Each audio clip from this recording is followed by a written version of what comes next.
नमस्कार मित्रांनो, आज बात निकलेगी तो याच्या दृकश्राव्य सादरीकरणाचा 6वा एपिसोड सादर करतोय। आज मी थोडंसं रुग्णालय प्रशासन किंवा कोणतीही एखादी संस्था चालवताना, बांधून काढताना, वाढवताना त्याच्या केंद्रबिंदूशी असलेल्या प्रकाशकाच्या ठाई कोणते गुण असले पाहिजेत याचा परामर्श घेणार आहे। पहिला लेखांक आहे जयसी दीपकलिका धाकुटी। मिरज वैद्यकीय महाविद्यालयामध्ये वैद्यकीय शिक्षण आणि त्यानंतर सांगलीमध्ये एका भव्य रुग्णालयाची निर्मिती, याच्यामुळे दक्षिण महाराष्ट्र मला अतिशय सुपरिचित असा झालेला होता। पण उत्तर महाराष्ट्राशी मात्र फारशी सोयरीक जुळली नव्हती।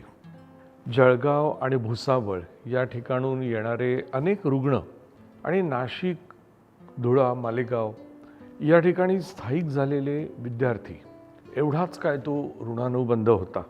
शिरपूर हे गाव महाराष्ट्राच्या नकाशात मला सर्वप्रथम शोधावे लागले होते आणि त्याच शिरपूरमध्ये संपूर्ण वैद्यकीय विश्वाला ललांभूत ठरेल असे एक अद्ययावत रुग्णालय मी उभे करून हे मला स्वप्नातही वाटलं नव्हतं, पण प्राक्तनात लिहिलं होतं। विलेपार्ले केळवणी मंडळ आणि NMIMS या व्यवस्थापन क्षेत्रातल्या ख्यातकीर्त अशा संस्थांच्या माध्यमातून एक नवं वैद्यकीय महाविद्यालय आणि रुग्णालय शिरपूर येथे बांधण्याचा निर्णय झाला आणि माझ्यावर ही जबाबदारी आली। बरोबर 7 तास लागायचे ठाण्यापासून शिरपूरला। प्रवासाचा शीण यायचा, पण खडकाळ अशा जमिनीमध्ये अगदी पायाभरणीपासून आज 6 मजल्यांच्या 1100 रुग्ण संख्येचा प्रवास पाहताना गेल्या 2.5-3 वर्षातील कामाचं सार्थक झाल्यासारखं वाटतं। तापी नदी वाहतीये आणि तापी नदीच्या तीरावर वसवलेलं असं हे रुग्णालय, त्याला जोडून उभं असलेलं वैद्यकीय महाविद्यालय, नर्सिंग कॉलेज, आयुर्वेद कॉलेज, निवासस्थाने, विद्यार्थ्यांची वसतिगृह, जवळजवळ एका वैद्यकीय ग्रामाची, हेल्थ सिटीची निर्मिती माझ्या हातून घडली। अक्षरशः शेकड्यांनी राबणारे हात, इंजिनियर्स, तंत्रज्ञ, पुरवठादार, कंत्राटदार, मजूर आणि ह्या सगळ्यांची वैद्यकीय मोठ बांधण्याची जबाबदारी माझी। प्रत्येकजण आपापल्या कामामध्ये निष्णात, पण आपल्या मतांसाठी आणि आपलं कार्य पूर्ण व्हावं यासाठी आग्रही। त्यातनं वादावादी आणि मतभेद, पण मतभेद मिटवून मनभेद न घडू देता सर्वोत्तम आणि सर्वश्रेयी अशाच गोष्टी निवडून त्याची योजना करण्याची कामगिरी ही माझी। तीच तर माझी जबाबदारी। खूप अंधार असावा आणि इवल्याशा एका छोट्या पणतीनं तो उजळून टाकण्यासाठी हातात एक पणती घेऊन आपण इतर पणत्यांना प्रज्वलित करावं अशी काहीशी ही अवस्था होती। मला अचानक ज्ञानेश्वरीमधली एक ओवी आठवली। जैसी दीपकलिका धाकुटी परी बहु तेजाते प्रकटी। जैसी दीपकलिका धाकुटी, छोटी आहे ती पणती, परी बहु तेजाते प्रकटी, तैसी सद्बुद्धी हे थेकुटी म्हणू नये। निष्काम कर्मयोग हा एक भक्तिभावानं केला जावा। उद्देश एकदा स्वच्छ असला आणि त्याला तुमच्या पूर्वीच्या अनुभवाची जोड मिळाली तर त्याचा सन्मानच व्हायला हवा। बुद्धी आणि व्यावसायिक व्यवहार म्हणजे प्रोफेशनल ॲटिट्यूड ह्यांना प्राधान्य असावे। मी किती मोठा आहे, मी कुठेतरी संचालक होतो, कोणत्या पदावर होतो, माझे अधिकार काय होते, याचं वजन टाकू नये। एखादा प्रकल्प नव्यानं निर्माण केला जात असताना आणि हा नियम कारखान्याला लागू आहे, एखाद्या दुकानाच्या संचाला लागू आहे, रुग्णालयाला लागू आहे, प्रकल्प आहेत हे। प्रकल्पाची निर्मिती होत असताना एखाद्या अगदी लहानात लहान क्षुल्लक गणल्या जाणाऱ्या अशा व्यक्तीनंही चांगल्या हेतूनं सद्विचारपूर्वक जर काही सूचना केली तर केवळ तू कोण सांगणार, तू किती लहान आहेस, तुझं शिक्षण काय, तुझा अनुभव काय, असं म्हणून त्याची संभावना करणे योग्य ठरत नाही. शिरपूरच्या या प्रकल्पामध्ये मला ठायी ठायी असे अनुभव आलेत. भिंती बांधणाऱ्या मजुरांनी मला सूचना केलेल्या आहेत. शिरपूरच्या या प्रकल्पानं मला खूप काही शिकवलेलं आहे. रोज सकाळ माझी ऑपरेशन थिएटरमध्ये उभं राहून 3-4 सर्जरीज करण्यात जातात. त्यामुळे सर्जरी हे जरी माझं जीवनमूल्य असलं तरी ह्या थिएटरच्या बांधणीसाठी अनेक दीपकलिका फडफडाव्या लागतात हे सत्य मला गेल्या 4 वर्षामध्ये उलगडलेलं आहे. कधी कधी प्रकल्प रेंगाळतात. व्यवस्थापक जे संचालक असतात, जे मालक वर्ग असतो, त्यांनी काही एक टाईम टेबल दिलेलं असतं, एक स्केड्यूल दिलेलं असतं. ते डिस्टर्ब होतं. अनेक कारणं असतात. कधी मालाचा पुरवठा योग्य नसतो, कधी ऑपरेशन थिएटरच्या फ्लोरिंगसाठी निवडलेला रंग ज्या वेळेला सप्लाय होण्याची वेळ येते तेव्हा वेगळाच निघतो. इथपासून सुरू होऊन होळी, दिवाळी, दसरा या सणासुदीला मजूर पळून जाण्यापर्यंत सर्व काही घडतं आणि तुमच्या कॅलेंडरला खीळ पडते. पण तरीही न चिडता, आक्रस्ताळेपणा न करता तुम्ही तुमचा मूळ उद्देश आठवायचा, नित्य स्मरण करायचा आणि सद्बुद्धीच्या तेजानं अंधाराला छेद देणाऱ्या या छोट्या छोट्या दीपकलिकांभोवती तुमच्या सक्षम हातांची उंजळ धरायची. प्रकाश पसरतो आणि अंधाराला छेद जातो.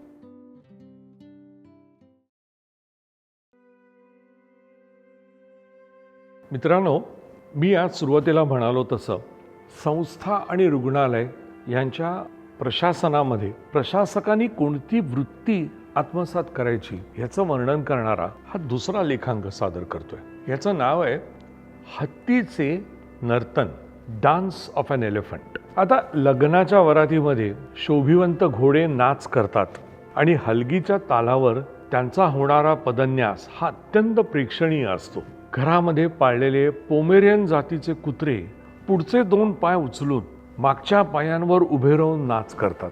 पाऊस पडल्यावरती मोर नाचतो हे तर सर्वश्रुत आहे. हरणही बागडतात. हत्तीचं काय? हत्तीचं झुळणं, एक पाय उचलून खाली ठेवणं, कान हलवणं, प्रसंगी अजस्त्र डोकंही एका बाजूकडून दुसरीकडे हलवणं, हा त्याचा पुनरावृत्तीनं केला जाणाऱ्या हालचालींमधून व्यक्त होणारा नाचच आहे का, असा प्रश्न मला पडला.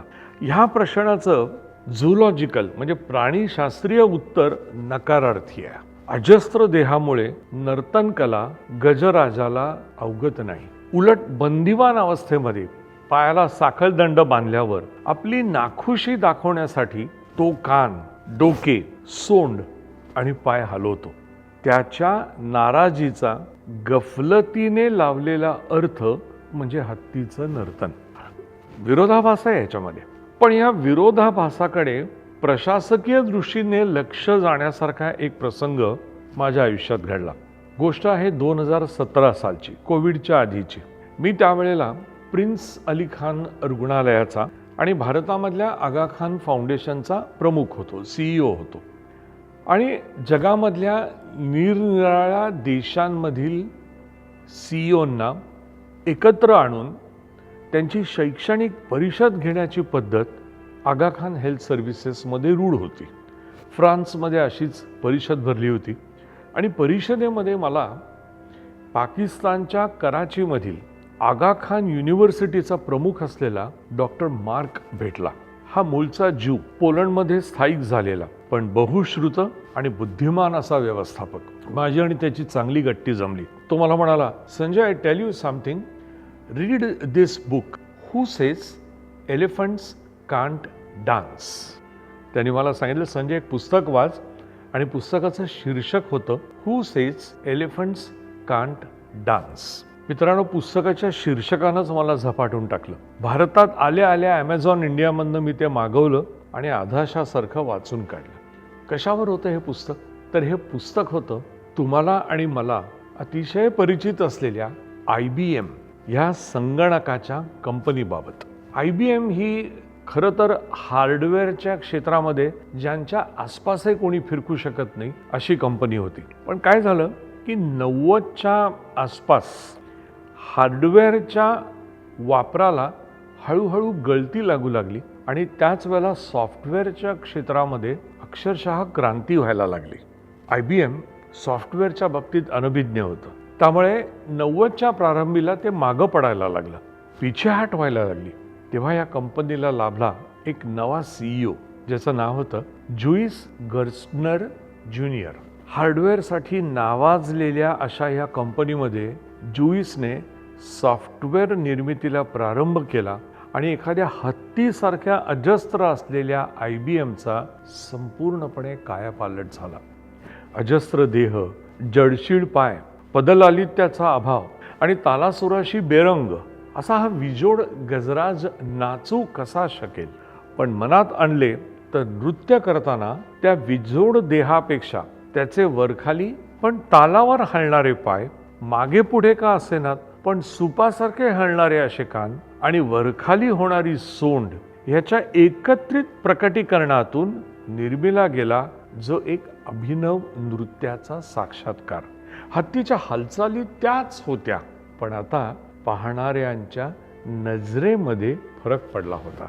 एखाद्या संस्थेच्या किंवा रुग्णालयाच्या व्यवस्थापनाचं हे नेमकं असं असतं. रोज नवे नवे प्रश्न असतात, अक्षरशः रोज नवे नवे प्रश्न असतात. त्यांची उत्तरं नेहमीच तुमच्या हाताशी असतात असं नाही.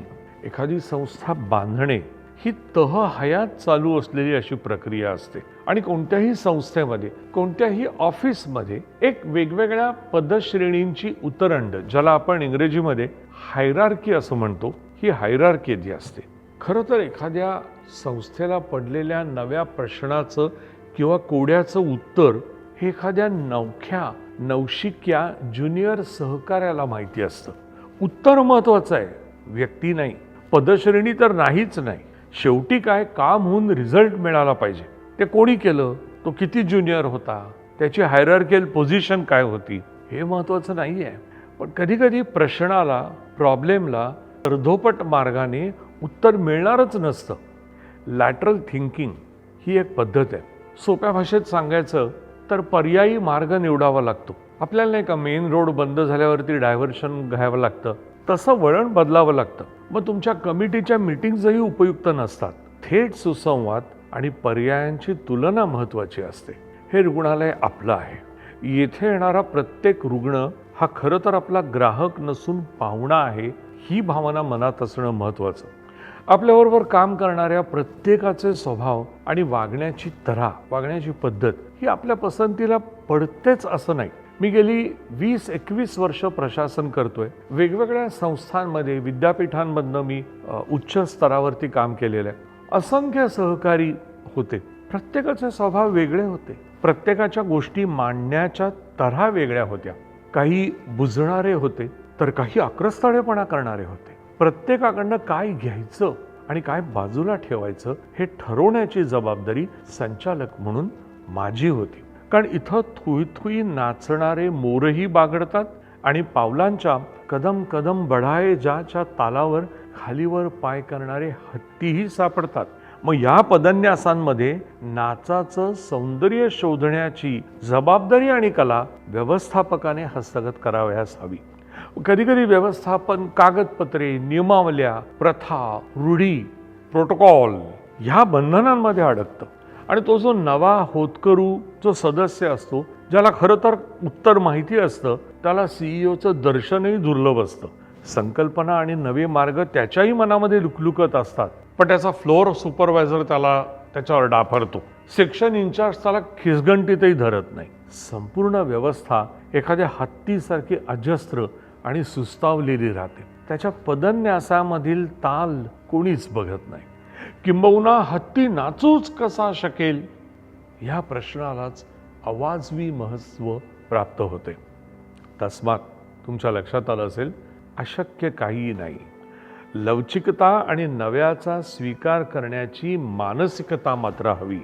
संस्था तग धरतात, टिकतात, वाढतात, मोठ्या होतात आणि फोफावतात. याचं कारण आहे, नाचणाऱ्या हत्तींना चुचकावणारे माहूत शहाणे असतात.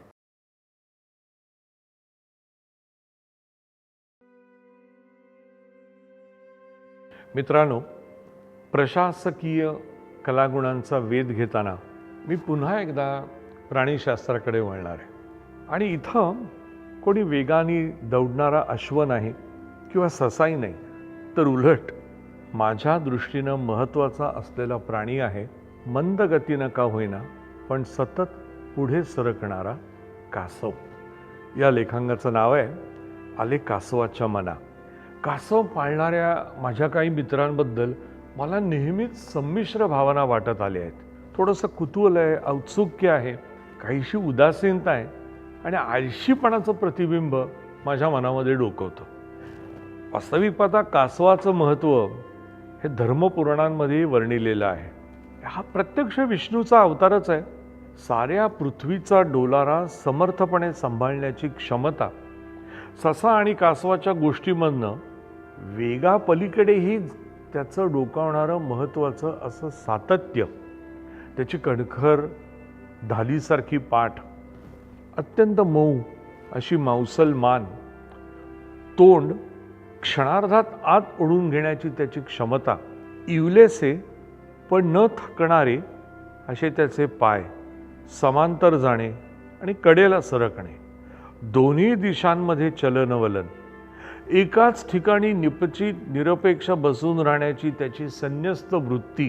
कासव हे माझ्या दृष्टीनं अशा परस्पर विरोधी आणि एकमेकांना छेद देणाऱ्या वृत्तीचे प्रतिबिंब ठरते. पण म्हणून माझ्या दृष्टीनं ते संस्थेच्या व्यवस्थापनाचा प्रतिकात्मक दाखला बनते. आपल्या धर्म आणि परंपरांमध्ये कासव शुभ मानलं जातं. त्याची प्रतिकृती आपण टेबलवर ठेवतो, एकमेकांना भेट म्हणून देतो. एखाद्या देवळात प्रवेश करताना त्याच्या पाठीला हात लावून आपण नमस्कार करतो, त्याच्यावर पाय ठेवण्याचं आपण कटाक्षानं टाळतो. म्हणजे कासव हे पावित्र्यास पात्र झालेले आहे. मुद्दा असा आहे की पावित्र्यास पात्र झाले तरी ते आदराचे अधिकारी मात्र फारसे होताना दिसत नाही. आणि माझ्या मते इथंच आपण गफलत करतो. झूलॉजीचा, प्राणीशास्त्राचा जर आपण विचार केला तर टेस्ट्युडाइन्स ह्या प्रजातीमध्ये कुर्मावताराची नोंद होते. पाणी, जमीन, चिखलाचा किनारा आणि किनाऱ्यावरचे असंख्य सांदी सपाटे, कोपरे, त्याला काहीही वर्जा नाही आहे. मुळात हे शाकाहारी आहे. वेळप्रसंगी छोटे किडे, अळ्याही त्याला चालतात. जवळजवळ 366 इतक्या उपजातींची आणि जातींची नोंद आहे. आरक्षण नाही आहे, पण काही प्रजातींना कायद्यानं संरक्षण मात्र बहाल केलेलं आहे. कासवाचे जे कवच आहे ते त्याचं अंतर्भूत शारीरिक अंग आहे. ते त्याच्या फासळ्यांपासून, रिब केज पासून तयार होते आणि म्हणून ते कासवाच्या शरीरापासून कधीही असं वेगळं करता येत नाही. थंड रक्ताचं असतं, पण वेळ आल्यावर गडबडीने हालचाल मात्र करतं. सूर मारून थेट समुद्राचा तळही गाठतो. विष्णूच्या कुर्मा अवतारापासून कासव आपल्याला धडे देतं. व्यवस्थापकाने कासवाकडून काय घ्यायचं? टक्के टोणपे, शिव्या शाप, दूषणे, प्रसंगी शाई फेक हे सगळं शांतपणे सहन करायचं आणि व्यवस्थापनाचं अंतरंग व्यवस्थापकाने कधीही बदलायचं नाही. अंतरंग हे मृदू आणि लवचिक असावं. आजूबाजूला घडणाऱ्या गोष्टी, संकट याचा कानोसा घेऊन प्रसंगी एकाच ठिकाणी निश्चल आणि खंबीर राहण्याची कलाही त्यांनी अवगत करायला हवी. पण कणखर बाह्यांग असलं तरी मनानं मुरदाड व्हायचं नाही, हेही आपल्याला कासव शिकवतं. गती कमी असते, पण कासव सतत चालू राहतं. गाजर आणि हिरवा कोवळा पाला खाऊन वामकुक्षीसाठी लवंडणाऱ्या सशासारखं ते अल्पसंतुष्ट आणि घिसाडघाई करणारं नसतं. ते जसं जमिनीवर चालतं तसंच पाण्यातही पोहतं. ह्यालाच तर आपण प्रोफेशनल ॲडॅप्टिबिलिटी, व्यवस्थापनाचा, सांभाळून घेण्याचा, प्रसंगानुरूप बदलण्याचा गुणधर्म असं म्हणतो. प्राणीसृष्टीत ते स्वतःचा बोलबाला स्वतः घडवून आणत नाही. लो प्रोफाईल म्हणतं. ते स्वतःचा गर्व न मिरवणाऱ्यांच्या जातकुळीमध्ये गणलं जातं आणि स्वतःच्या अभिमानाचा टेंभा न मिरवण्यामुळे कासवाला शत्रू कमी, स्पर्धकही कमी. ते यशाने हुरळून जात नाही आणि अपयशाने होरपळत नाही. हे सगळे गुणधर्म रुग्णालयाच्या आणि संस्थेच्या व्यवस्थापकाच्या ठायी असायला हवेत. आपल्या उद्दिष्टाप्रत मार्गक्रमणा करणे त्याला नेमके अवगत असते. एका वेळेला एकच लक्ष, उगाच 10 ठिकाणच्या उचापती नकोत. भावनिक लोलकातून पाहिल्यावरे हाव, स्पर्धा, मत्सर, लोभ हे त्याला स्पर्श करत नाही. त्याची मान अतिशय लवचिक असते. ती प्रसंगी पाठीवरच्या कणखर ढालीत आत ओढून लपवली जाते आणि प्रसंगी उजवी डावीकडे वळवली जाते. कासवांची आपापसात बोलावयाची एक भाषा असते. या सगळ्या अंगच्या गुणांमुळे कासवाला उदंड आयुष्य लाभतं.